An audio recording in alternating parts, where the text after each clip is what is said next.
On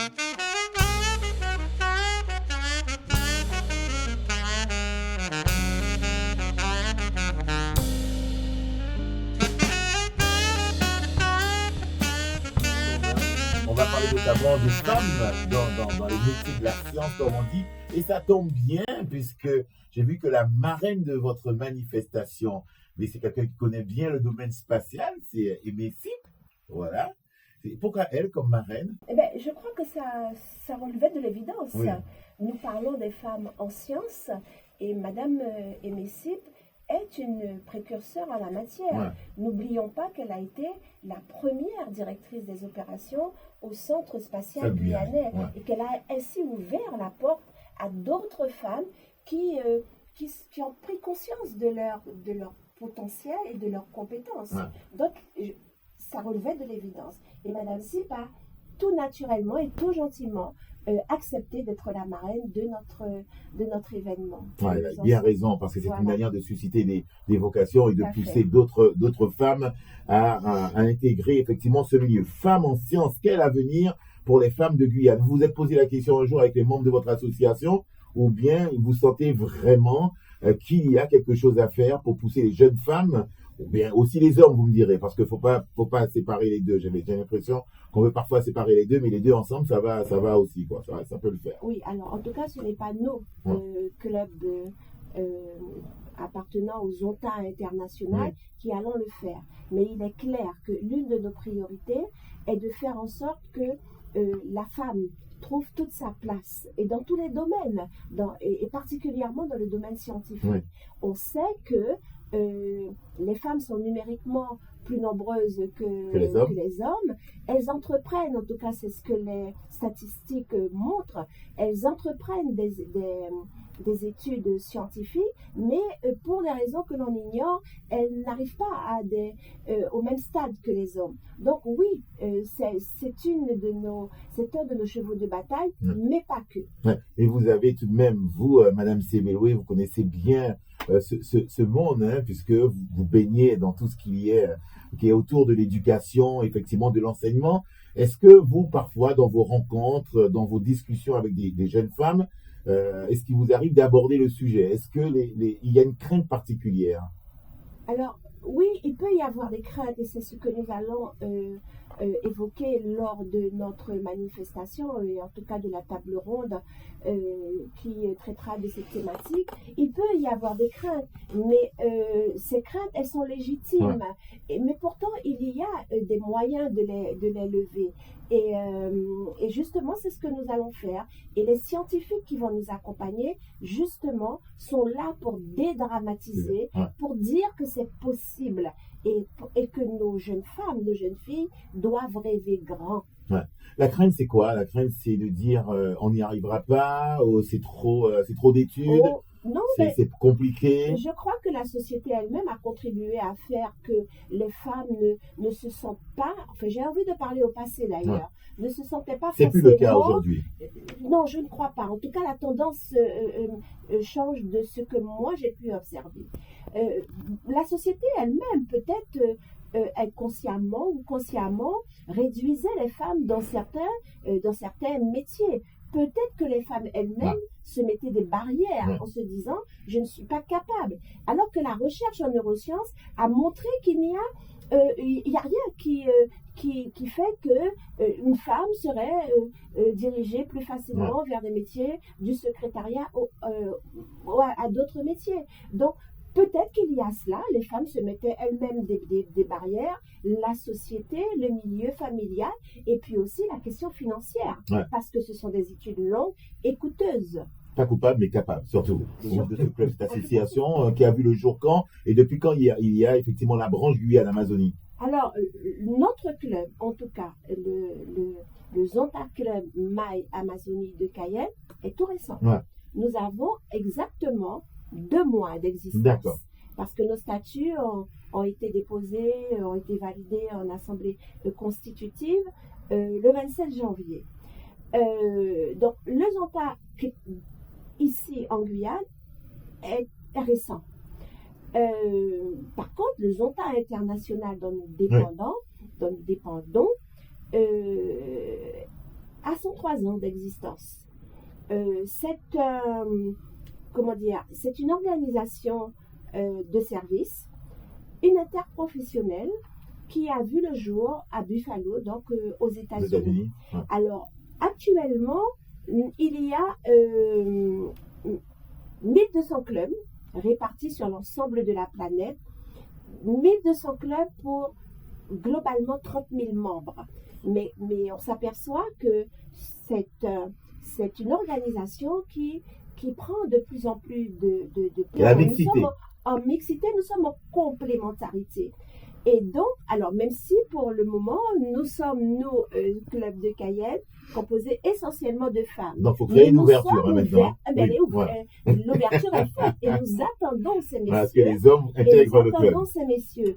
Donc, pour aller plus loin dans la connaissance du Zonta international, il faut savoir que c'est une organisation qui a un statut d'ONG et que nous avons une représentation à l'ONU, à l'OIT et également à l'UNESCO. Ah, mais sont vos missions réelles ici en Guyane? Alors, en Guyane, comme ailleurs, le cheval de bataille, notre cheval de bataille, c'est la lutte contre les discriminations qui sont faites aux femmes du fait de leur sexe, contre toutes les formes de violence également dont les femmes sont victimes. Et donc, nous travaillons à travers nos services, à travers des programmes d'action, à travers le plaidoyer et à travers des bourses d'études, nous travaillons à faire en sorte que ce monde soit un monde plus égalitaire pour les jeunes filles et pour les jeunes femmes. Et vous y croyez vraiment, Madame Et Sébéloué? nous y croyons toutes. Et alors, ce sont les valeurs du Zonta international que nous relayons sur le plan local, mais nous, Club Zonta, ici en Guyane, nous voulons fédérer les femmes et les hommes. Nous l'avons dit, nous sommes un club mixte d'origine et de culture représentative du territoire. Et parce que nous faisons le pari que le Zonta peut contribuer à l'amélioration du vivre ensemble. Et donc, ce sont nos objectifs, nous, Club Zonta, ici en Guyane. Les thématiques seront autour de la science, essentiellement, exclusivement, ou est-ce que vous allez aborder d'autres sujets, d'autres thématiques? Alors, que je vous dise d'abord qu'en préambule de la table ronde, il va y avoir la projection du film Les figures de l'ombre. Un film qui montre bien la difficulté des femmes, en plus afro-américaines, à accéder à ces postes réservés aux femmes. À l'issue de cette projection, il va y avoir une table ronde sur la thématique que vous avez citée. À travers cette thématique, nous voulons poser la problématique de l'accès aux filières scientifiques pour les femmes. C'est poser le cadre pour pouvoir agir avec des partenaires qui d'ores et déjà sont acquis à notre cause. Je veux parler du rectorat, je veux parler des scientifiques, des femmes scientifiques elles-mêmes qui ont répondu spontanément à notre invitation, et j'en profite d'ailleurs pour les remercier. Alors, nous avons adopté le format de la table ronde. Sur un temps donné, nous aurons quatre intervenantes. Donc, vous l'avez dit, Madame Emessib, qui est notre marraine, mais qui prendra aussi part à ces échanges. Nous avons Madame Anaïs Salibur, qui, elle, représente la génération qui arrive, la génération montante.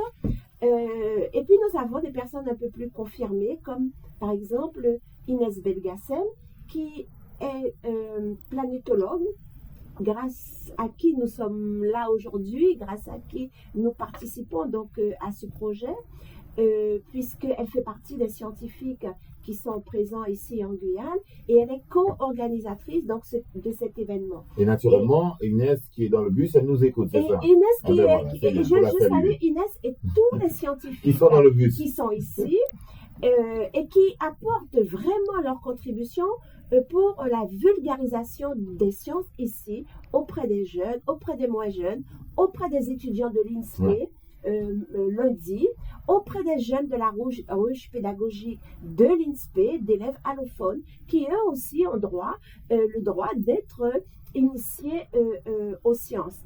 Donc, c'est grâce à Inès Belgacem qui, parallèlement, a été boursière du Zonta dans le cadre de ses études scientifiques. Donc, Inès fera partie de ce panel, et puis Madame Isabelle Hider-Kreski en tant que directrice régionale aux droits des femmes et de l'égalité. C'est un rendez-vous qui est gratuit, mais au préalable, il faut s'inscrire. Oui, alors je vais quand même mentionner toutes les autres femmes scientifiques qui ne seront pas sur le plateau, mais qui seront dans la salle en tant qu'experts. Et là aussi, nous avons des personnes de renom. Je veux parler de Madame Nadine Amusant, je veux parler de Audrey Sando, je veux parler de Ghislaine. Audrey Sando? Oui, ma voisine. Je ne sais pas si c'est votre voisine. Mais je peux vous le dire, c'est ma voisine. Oui. Elle sera avec nous. Je veux parler de Ghislaine Prévost. Je veux également parler de Raphaël Rinaldo, voilà. Oui. Et puis de Monsieur Luglia, oui, vous voyez la preuve que nous ne sommes pas sexistes. Monsieur Thomas Luglia pour le rectorat.